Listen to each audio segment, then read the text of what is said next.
এই ভিডিওটা অনেক দিন আগেকার।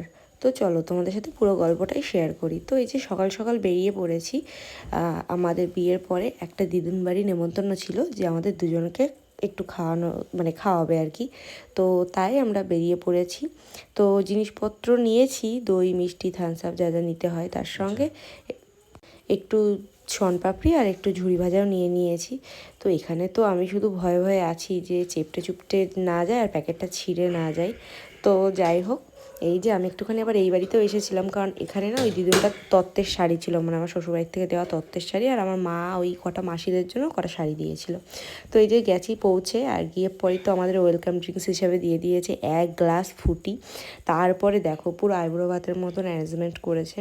এখানে অনেক কিছু করেছে, ঘিয়ে ভাজা, শাক ভাজা, তারপরে মাংস, ডাল, মুড়িঘণ্ট, তারপরে হচ্ছে কি মাছ, কাতলা মাছের কালিয়া, তারপরে যা যা দেয় আর কি, চাটনি মিষ্টি পাঁপড় দই সব দিয়েছে।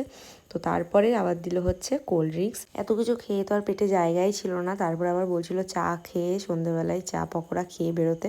আমার না, সময় নেই আর, ওর জন্য একটুখানি পরে বেরিয়ে গেছি। আবার আসার সময় আমাদের দুজনের জন্য আবার গিফট দিয়েছে, আমার শাড়ি আর আমার বরের একটা সুন্দর জামা।